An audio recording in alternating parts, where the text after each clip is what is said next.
Nabtali, ini penting, kita akan jelaskan ya. Ma'asyiral muslimat yang dimuliakan Allah Subhanahu wa taala. Jangan dikira manusia lahir ke muka bumi ini, saya, ibu atau siapapun, tidak diuji oleh Allah Subhanahu wa taala. Pasti diuji. Pasti diuji. Allah katakan dalam surah Al-Ankabut ayat 2 dan 3. Ahasiban nas an yutraku an yaqulu amanna wa hum la yuftanun.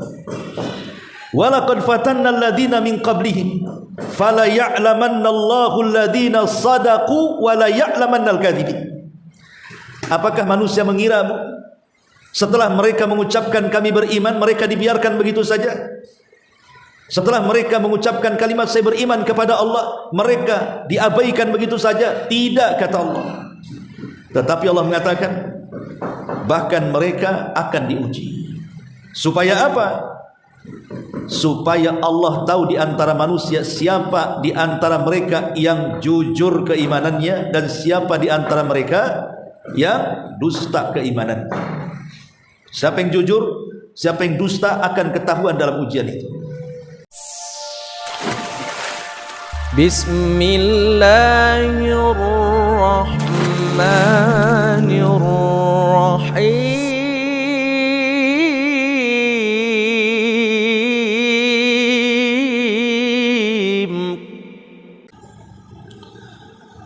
Bismillahirrahmanirrahim.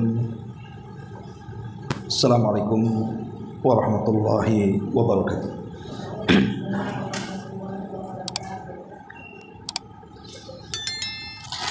Alhamdulillah,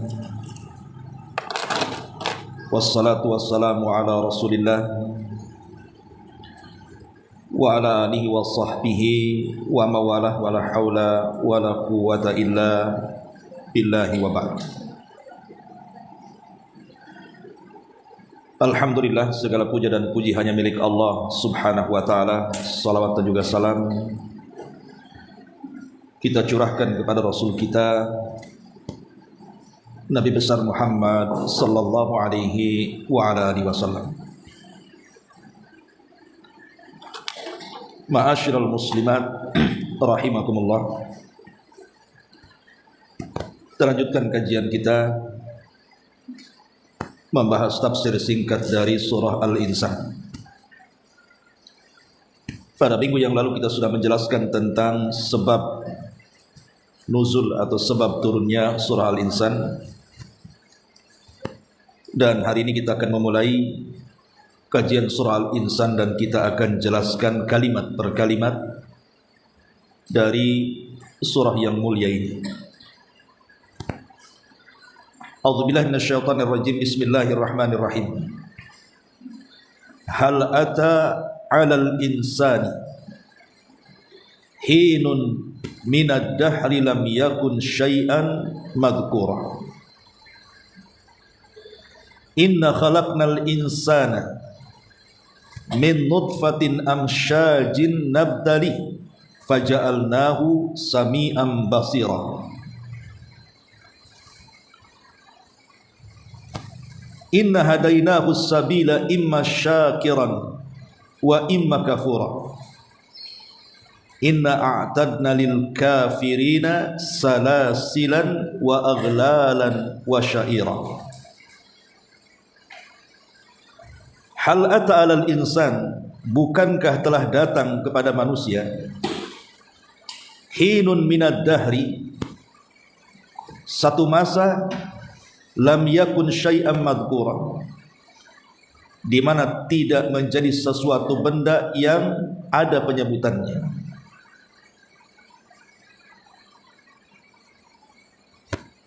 Inna khalaqnal insan, sesungguhnya kami telah menciptakan manusia min nutfatin amsyaj, dari air mani yang bercampur, nabtali, agar kami mengujinya, faja'alnahu sami'an basira, maka kami jadikan dia mendengar lagi melihat.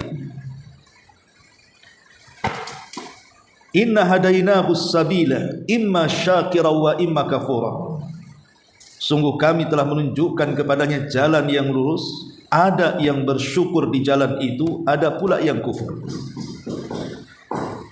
Inna a'tadna lil kafirina salasilan wa aghlala wa sa'ira. Sungguh kami telah menyediakan bagi orang-orang kafir itu sebuah rantai, belenggu dan api sair yang menyala-nyala.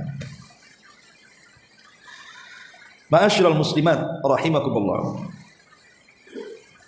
Di sini Allah Subhanahu wa taala memulakan dengan kalimat hal ata 'alal insan. Hal dalam bahasa Arab itu ismul istifham, sebuah kalimat yang menunjukkan sebuah pertanyaan. Tetapi yang dimaksud hal di sini bukan bertanya soal kebodohan. Biasanya orang yang bertanya itu karena ingin menguji kecerdasan. Pamannya ibu tidak tahu, saya tanya, diuji kecerdasan ibu oleh saya. Itu umumnya kalimat istifham. Kalimat pertanyaan itu biasanya menguji apa ibu itu tahu atau tidak tahu. Maka saya kasih pertanyaan. Tetapi di dalam ayat ini bukan itu, tapi hal di sini memiliki makna qad, artinya sungguh telah datang atas manusia itu sebuah masa. Di masa itu belum ada sesuatu yang tersebut. Menjadi silang pendapat di antara para ulama tentang kalimat al-insan di sini. Karena umumnya di dalam Al-Quran itu kalau disebut kalimat insan biasanya konotasinya tidak baik. Seperti Allah Subhanahu wa taala mengatakan wal asri innal insana lafi khusrin. Demi masa sesungguhnya al-insan manusia itu sungguh dalam keadaan rugi. Khuliqal insanu dhaifa. Diciptakan al-insan itu lemah. Dan begitulah bahasa Quran kalau menyebut kalimat al-insan itu konotasinya tidak baik. Ma'asyiral muslimin muslimat rahimakumullah. Nah di sini Allah Subhanahu wa taala menyebutkan hal ata 'alal insan, artinya qad ata 'alal insan, sungguh telah datang kepada manusia sebuah masa. Lam yakun syai'an madhkura, di mana di masa itu belum ada penyebutan apapun. Di sini ada faedah. Ada yang mentafsirkan bahwa kalimat insan itu ya kita-kita ini. Jadi kita-kita ini disebut al-insan, manusia. Dan dulu kita ini belum dikatakan al-insan, karena memang belum ada. Kemudian Allah Subhanahu wa taala ciptakan kita dari Adam dan juga istrinya Hawa. Tetapi ma'asyiral muslimat rahimakumullah, tentu sebagai manusia jangan sampai kemudian ketika Allah menciptakan kita masih juga tidak disebut-sebut Allah Subhanahu wa taala. Kalau bisa kita terlahir itu betul-betul disebut-sebut Allah, alias dibicarakan Allah Subhanahu wa taala. Bagaimana caranya supaya kita ini dibicarakan? Mazkura artinya dibicarakan oleh Allah Subhanahu wa taala. Maka ulama mengatakan kalau kita ingin selalu dibicarakan Allah Subhanahu wa taala, dan ketika Allah membicarakan kita itu berarti menunjukkan kemuliaan kita. Karena orang yang dilupakan, tidak dibicarakan Allah, artinya ini bentuk kecelakaan kita. Pertama, muliakan ruh yang telah Allah titipkan kepada kita. Muliakan ruh yang Allah telah titipkan kepada kita. Manusia itu terangkai daripada jasad dan ruh. Yang memuliakan jasad itu bukan jasadnya, tapi ruh yang dimasukkan ke dalam jasadnya. Selama manusia ada ruh, maka manusia itu akan dimuliakan. Selama manusia itu ditinggalkan ruhnya, selama itu pula manusia tidak ada kemuliaan. Lihat orang-orang yang berpangkat dan berjabat itu, yang menggunakan berbagai macam pakaian yang melekat di badannya dengan pangkat bintang-bintang yang ada di pundaknya. Kalau berjumpa dengan orang itu terkadang hormat, bicaranya pun harus hati-hati. Tersinggung sedikit terjadi masalah, ya karena dia masih hidup. Coba yang punya pangkat-pangkat itu, Allah Subhanahu wa taala cabut ruh dalam badannya, kemudian dia mati, apa masih dipakai itu pakaian yang berpangkat itu? Tidak, bahkan diganti dengan kain kafan yang sama saja pakaian si pangkat dengan yang tidak punya pangkat. Hilang kemuliaannya di situ. Makanya muliakan ruh, selama ruh di kandung badan ini muliakan. Dengan cara apa? Berikan asupan-asupan yang terbaik. Kalau badan kita berikan makanan minimal sehari 3 kali, maka ruh juga harus ada asupannya. Apa asupannya? Yang kedua, hudiya ila amalin saleh. Arahkan ruh kita ini untuk memperbanyak amal saleh, untuk memperbanyak ibadah kepada Allah Subhanahu wa taala, dengan cara mendekatkan diri kepada Allah dengan ketaatan, ya salatnya, puasanya, baca Qur'annya, zikirnya, dan begitu seterusnya, supaya ruh kita menjadi mulia di hadapan Allah Subhanahu wa taala. Kemudian yang terakhir, selama kita hidup di dunia, ruh masih di kandung badan, maka kalau ingin kita diingat oleh Allah, dibicarakan Allah yang dulunya kita tidak pernah ada, lam yakun syai'an madhkura, kemudian Allah ciptakan kita menjadi ada dan Allah menyebut-nyebut kita, maka dengan cara perbanyak berzikir kepada Allah. Bumikan zikir dalam badan kita. Sebuah hadis, Nabi SAW bersabda, ana inda dhanni abdi bi, aku ini tergantung prasangka hambaku kepadaku.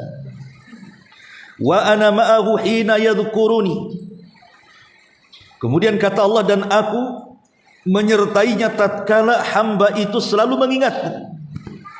Fa in dzakarani fi nafsihi dzakartuhu fi nafsi, wa in dzakarani fi mala'in dzakartuhu fi mala'in khairum minhu. Jika si hamba tadi terus menyebut-nyebutkan aku dalam dirinya, aku akan menyebutnya dalam diriku.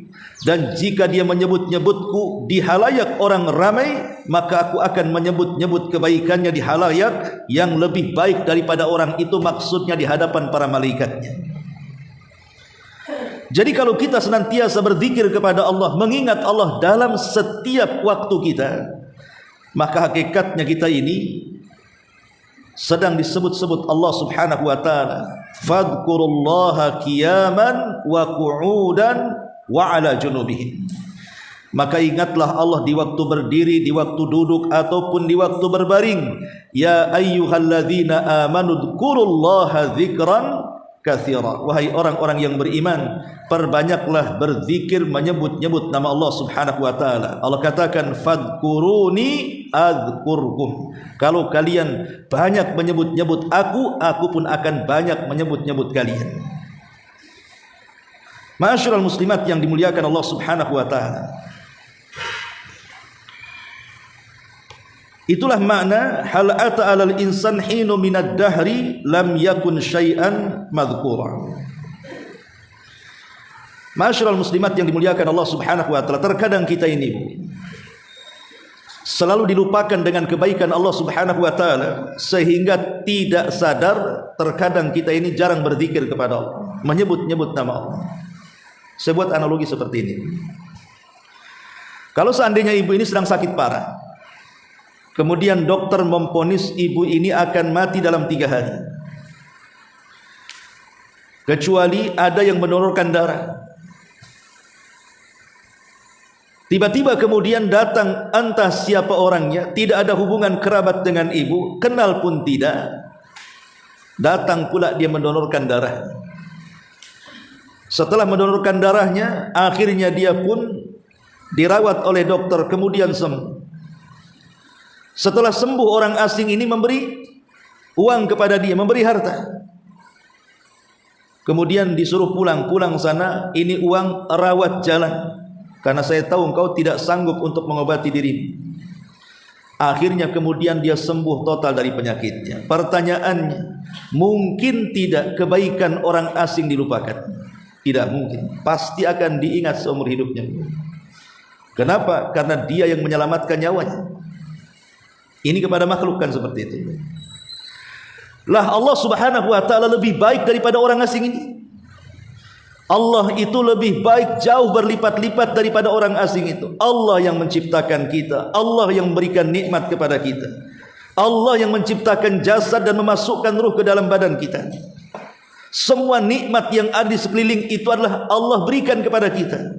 Kurang apa kebaikan Allah kepada kita? Kenapa kita tidak mengenang Allah sebagaimana mengenang kita kepada orang yang sudah menolong nyawa kita?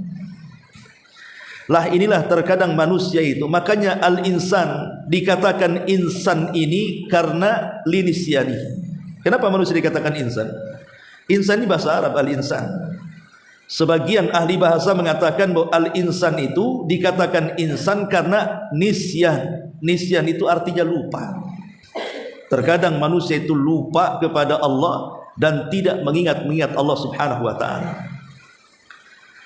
Kalimat lupa juga sebenarnya ada dua macam. Ada lupa yang sifatnya terpuji, ada lupa yang sifatnya tercela. Jadi walaupun dalam diri manusia itu ada sifat lupa, tapi yang namanya sifat lupa itu ada yang sifatnya terpuji, ada yang sifatnya tercela.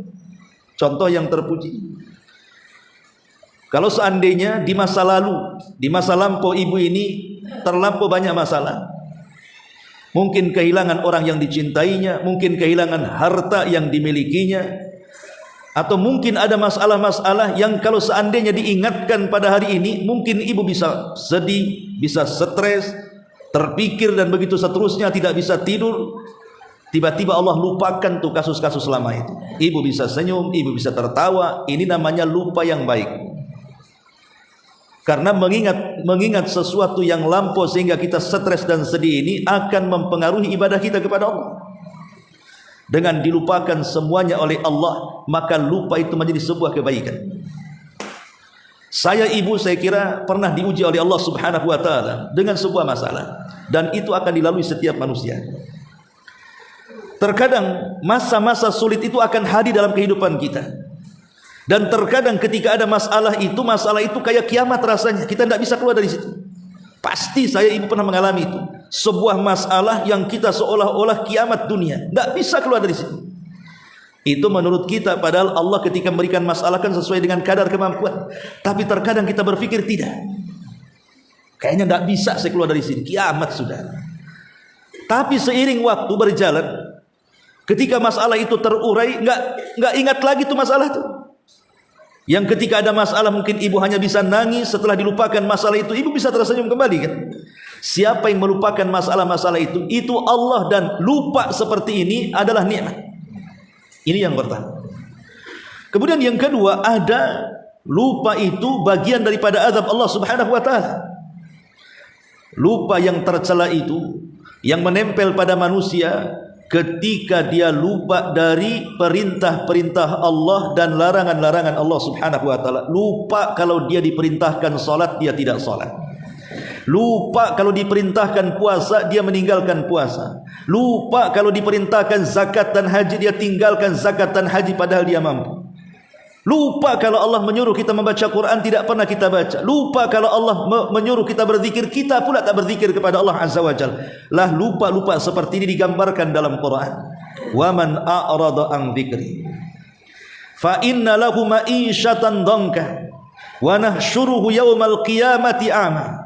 Qala rabbi lima hasyartani a'ma wa qad kuntu basira. Qala kadzalika atatka ayatuna fanasitaha wa kadzalikal yauma tunsa wa kadzalika nazzi man asrafa wa lam yu'min bi ayati rabbih la'adzabul akhirati asyaddu wa abqa, kata Allah.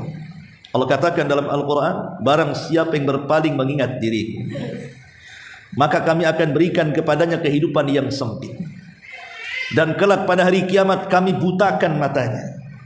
Dia pun mengatakan di hadapan Allah, ya Rabb, kenapa kau kumpulkan kami dalam keadaan buta? Padahal dulu di dunia aku melihat. Di sini syahidnya.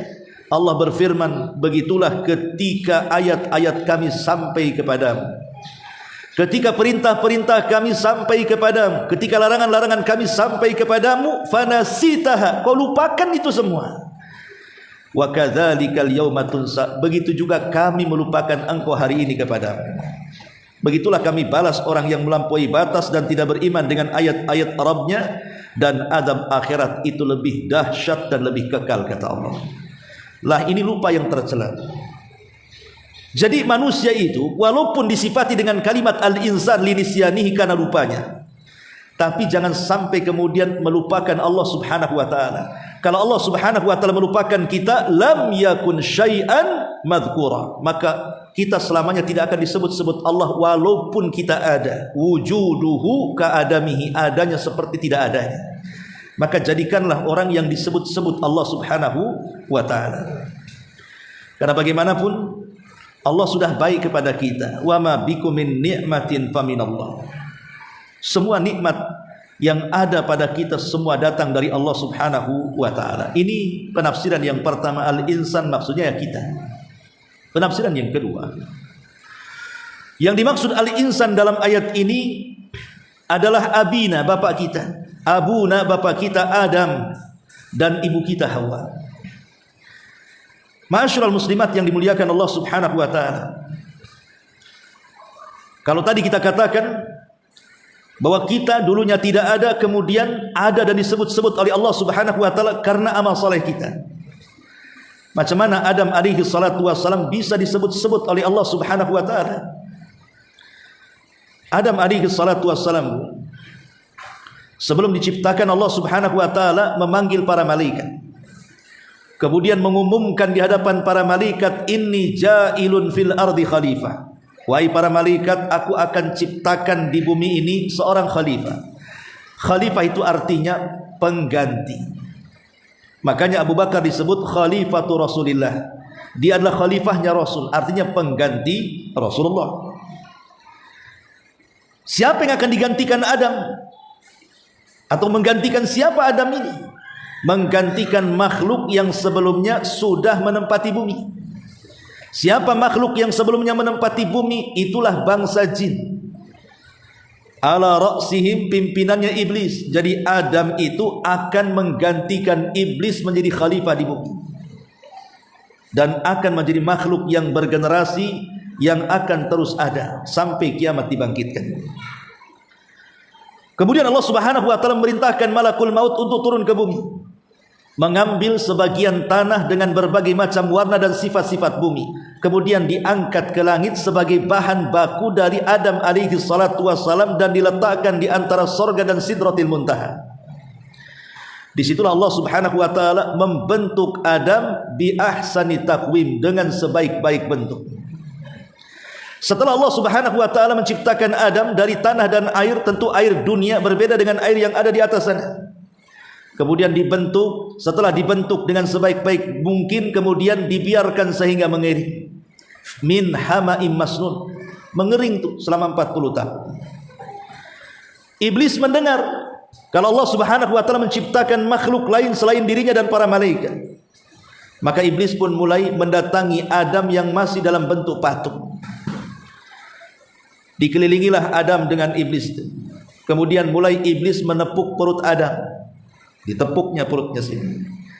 Kemudian keluarlah bunyi. Artinya ini makhluk pasti akan ada lubang-lubang rongga. Ini makhluk berrongga ini. Artinya perlu diisi.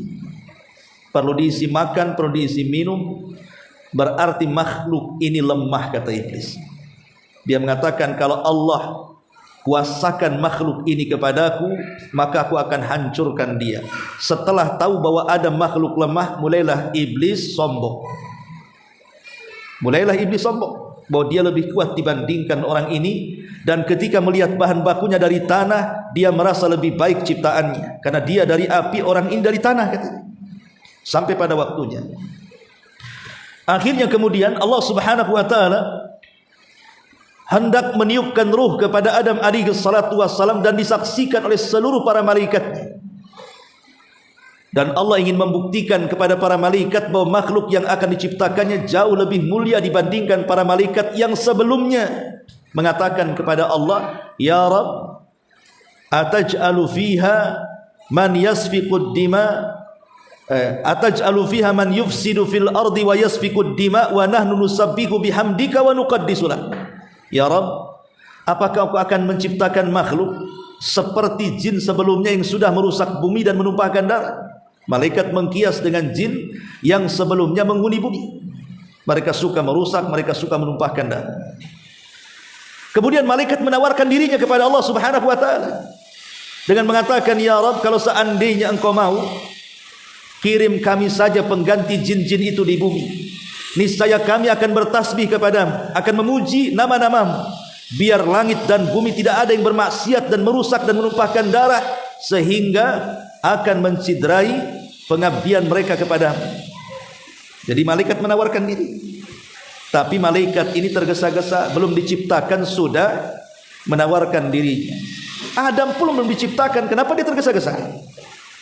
Kadang-kadang tergesa-gesa itu kan tidak baik juga.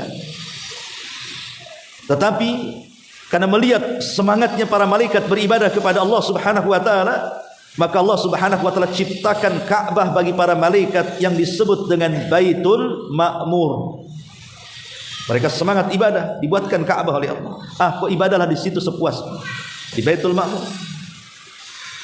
Lah setelah Allah Subhanahu wa taala mendengar keluh kesah para malaikat, maka Allah Subhanahu wa taala mengatakan, "Inni a'lamu ma la ta'lamun." Aku lebih tahu dengan ciptaanku. Tunggu saja. Sampailah ketika betul-betul Allah ciptakan Adam alaihi salatu wasalam dengan tangannya sekali. Di kemuliaan, karena iblis diciptakan dengan kun fayakun, tapi Adam diciptakan dengan tangan Allah. Kemudian Allah mengatakan, "Fa idza sawaituhu." Ini yang pertama, apabila kami sudah sempurnakan Adam. Gimana tidak sempurna yang menciptakan langsung Allah?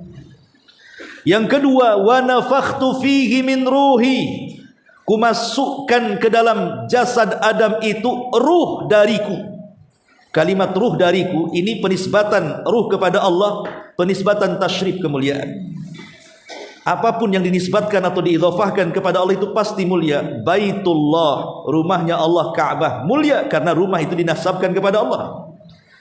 Naqatullah, untanya Allah, mulia karena unta itu diidhafahkan kepada Allah.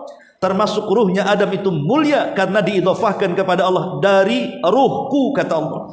Dan ini kemuliaan Adam yang kedua. Kemudian kemuliaan Adam yang ketiga, faqa'u lahu sajidin. Semata-mata ruh masuk ke dalam Adam, maka kalian para malaikat harus langsung sujud. Ini perintah.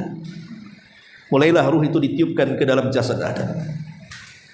Ketika ruh sudah sampai melewati tenggorokan, maka Allah Subhanahu wa taala membuat Adam bicara. Dan yang pertama kali yang dikeluarkan dari Adam itu adalah kalimat Alhamdulillah, karena ruh ketika masuk ke tenggorokan dia bersih. Jadi Adam itu sempat bersih, haji gitu ya.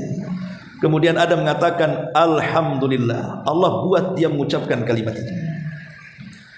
Ketika kemudian malaikat mendengar Adam mengucapkan Alhamdulillah, maka malaikat menjawab, Yarhamuka ya Adam Rabbuk.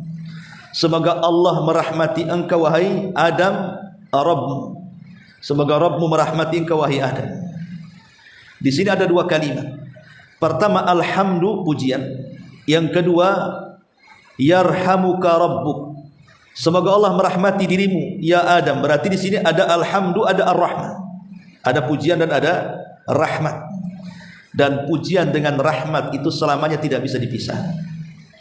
Siapa yang memuji Allah Subhanahu wa taala pasti akan diberikan rahmat. Dan siapa yang tidak pernah memuji Allah maka akan dijauhkan daripada rahmat. Karena pujian itu tanda daripada kita memenuhi panggilan Allah Subhanahu wa taala, dan orang yang memenuhi panggilan Allah pasti akan diturunkan rahmat. Dan orang yang tidak pernah memuji Allah artinya dia tidak pernah memenuhi panggilan Allah, ketika itu tidak akan turun rahmat kepada dia. Kemudian setelah ruh sampai di kaki, Adam pun bisa bergerak. Kemudian Allah Subhanahu wa taala merintahkan kepada para malaikat sujud. Semua para malaikat sujud. Satu pula yang tak sujud, siapa? Iblis. Tidak mau sujud. Aba wastakbara wa kana minal kafir. Enggan iblis, sombong iblis, termasuk makhluk kafir, kata Allah. Setelah kemudian para malaikat sujud, kemudian mereka bangkit. Tentu yang dimaksud sujud di sini bukan sujud ibadah, karena sujud tidak boleh diberikan kecuali kepada Allah. Maksudnya sujud di sinilah sujud at-takrim, hanya penghormatan saja. Begitulah malaikat caranya menghormati Adam dengan cara sujud. Akhirnya Adam pun diperintahkan Allah Subhanahu wa taala untuk mengucapkan salam kepada para malaikat. Kata Allah, "Ya Adam, idhab ila al-malaikah fasallim alaihim." Wahai Adam, pergi kau kepada para malaikat, ucapkan salam kepada mereka. Maka Adam diilhamkan dengan mengucapkan assalamu alaikum. Maka para malaikat mengatakan waalaikumsalam warahmatullahi. Adam dan seluruh keturunannya melebihi siksanya Allah kepada hamba-hambanya. Inna rahmati sabaqat ghadabi. Sesungguhnya rahmatku akan mendahului kemurkaanku, kata Allah. Kemudian setelah itu, maka Adam alaihi salatu wassalam tertidur. Saat tertidur itulah Allah ambil rusuk yang paling atas, yang paling bengkok, yang dekat dengan jantung. Diciptakanlah pasangannya Hawa. Pas Adam bangun, nampak ada perempuan cantik di samping. Siapa kamu? Saya Hawa. Kenapa disebut Hawa? Hawa itu kan bernafas artinya. Karena satu-satunya makhluk yang diciptakan dari makhluk yang bernyawa adalah Hawa. Karena Adam diciptakan dari makhluk mati. Tanah air itu mati. Tapi Hawa diciptakan dari makhluk yang hidup, maka disebut Hawa. Keluar oksigennya. Ya. Ketika ditanya, "Man, siapa Anda?" "Saya Hawa." "Kenapa Allah menciptakan kamu?" "Liaskuna ilaika," agar aku membawa ketenangan kepada. Maka ketika itulah Allah letakkan kepada Adam perasaan cinta dan juga perasaan sayang kepada Hawa. Dari sini Allah katakan, "Wa min ayatihi an khalaqalakum min anfusikum azwaja litaskunu ilaiha wa ja'ala bainakum mawaddatan wa rahmah inna fi dzalika laayatin liqaumin yatafakkarun." Dan dari tanda-tanda kuasa Allah jadikan kalian berpasangan Adam dan Hawa. Untuk apa? Supaya kalian saling cinta, kemudian tumbuh rasa sayang. Jadi Adam dicintakan dengan Hawa dan disayangkan dengan Hawa, akhirnya tumbuh perasaan sakinah, ketenangan. Baru dari situ Allah katakan, "Masuklah kalian berdua ke dalam surga. Fakulu minha haitsu syi'tuma wa la taqrabu hadhihi asy-syajarah fatakuna minadh dhalimin." Silahkan nikmati yang ada di sorga. Ada makanan, makan. Ada minuman, minum. Ada kenikmatan, nikmati. Silahkan. Kecuali satu pohon saja, jangan kau dekati. Tapi Allah takdirkan Adam pun lupa dengan perintah. Makanya disebut al-insan keturunannya, karena lupa tadi. Didekati pula pohon itu, dimakan pula buahnya. Akhirnya Adam pun diusir dari sorga, kemudian ke dunia. Setelah sampai di dunia, Allah pisahkan sebelumnya Adam dan Hawa. Ada yang mengatakan Adam turun di Sri Lanka, Hawa turun di Jeddah. Kemudian akhirnya saling mencari. Ketika dekat sampai di Muzdalifah, ketika kemudian berjumpa, akhirnya mengetahui dalam bahasa Arabnya Araf, maka tempatnya disebut Arafah. Disitulah terjadi keberlangsungan hidup al-insan, umat manusia, sejak Adam Hawa diturunkan ke bumi sampai hari ini. Bahkan sampai kiamat dibangkitkan, manusia akan terus bergenerasi. Berlangsung kehidupan manusia. Bagaimana caranya keberlangsungan hidup manusia? Di sini Allah katakan, "Inna khalaqnal insana min nutfatin amsyaj nabtalihi faja'alnahu sami'an basira." Ayat yang keduanya. Allah Subhanahu wa taala mengatakan, "Inna khalaqnal insana." Sesungguhnya kami telah menciptakan manusia min nutfatin amsyaj, dari setetes mani yang tercampur antara mani laki-laki dan wanita. Dalam surah At-Tariq, Allah Subhanahu wa taala berfirman, "Falyanzuril insanu mimma khuliq. Khuliqa mimma in dafiq yakhruju min bainis sulbi wat tara'ib." Maka hendaklah manusia memperhatikan dari mana dia diciptakan. Dia diciptakan dari air yang dipancarkan, sperma laki-laki, yang keluar dari antara tulang sulbi laki-laki dan tulang dada perempuan. Jadi sperma laki-laki tercipta dari tulang rusuknya, tulang sulbinya, tulang pinggulnya, punggungnya. Tetapi sperma perempuan berasal dari tulang dadanya. Makanya syahwat perempuan ada di dada, karena memang dari situ asal penciptaan spermanya. Lah dari situlah kemudian berjumpalah antara sperma laki-laki dan perempuan, dan ini kuasa Allah, tidak ada yang sanggup untuk melakukannya kecuali Allah. dari proses ke proses, dari segumpal mani yang terpancar kepada kemaluan wanita. Kemudian kita lihat keajaibannya di sini. Ya. Kita tahu bahwa ketika laki-laki membuahi wanita di masa suburnya, maka yang akan membuahi itu, dia akan berusaha dalam beberapa hari setelah kejadian itu akan mencari rahim yang pantas untuk ditempelinya. Dan itu masa-masa riskan biasanya.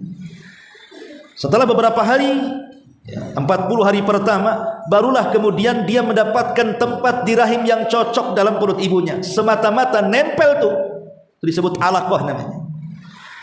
Maka disitulah terjadi hubung kait antara ibu dengan anak.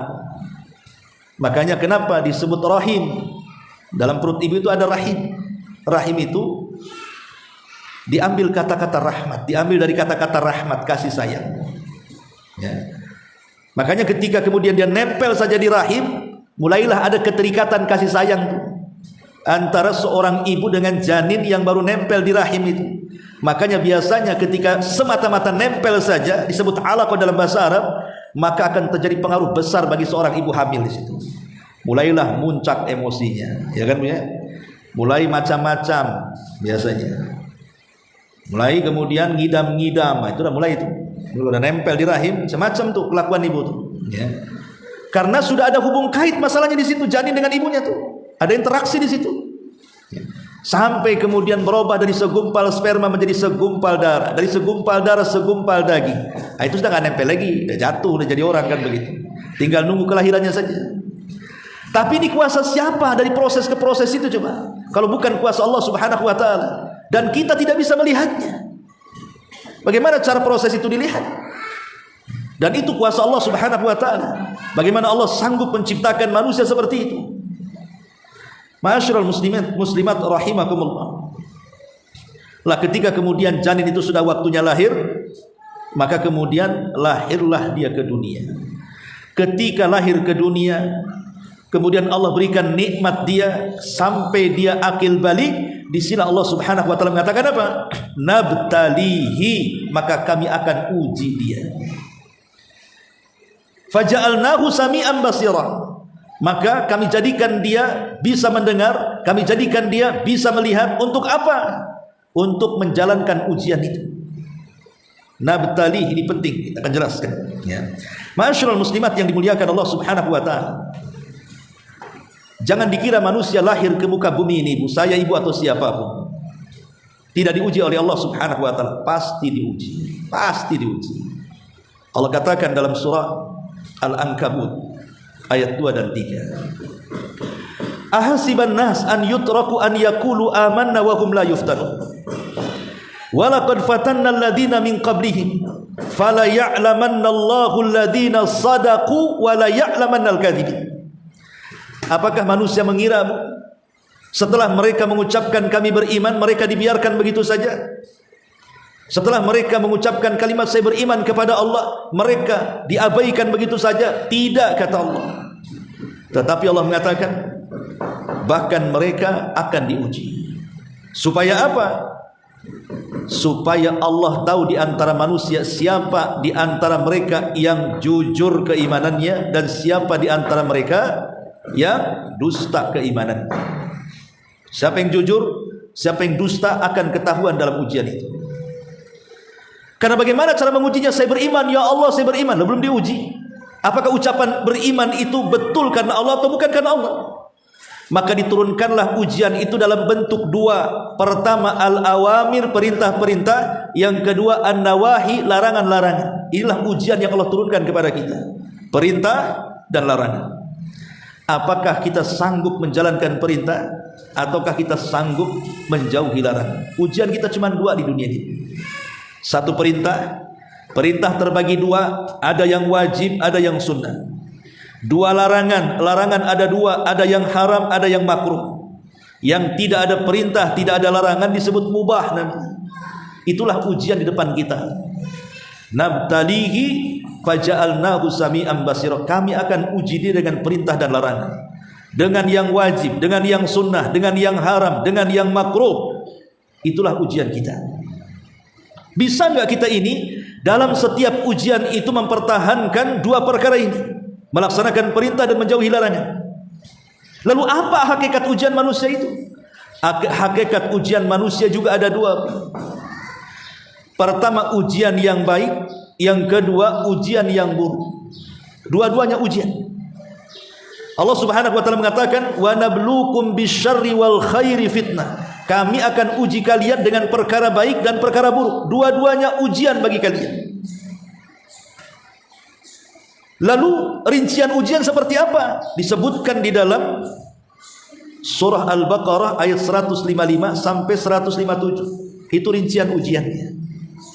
Allah Subhanahu wa taala mengatakan, "Wala nabluwannakum bi syai'in minal khaufi wal ju'i wa naqsim minal amwali wal anfusi was thamarat wa basyiris sabirin alladzina idza asabatkum musibatun qalu inna lillahi wa inna ilaihi raji'un." Inilah ujian rinciannya. Kata Allah, "Wa nabluwakum," sungguh kami akan uji kalian, bi syai'in, dari sedikit. Jadi ujian itu tidak banyak, sedikit saja.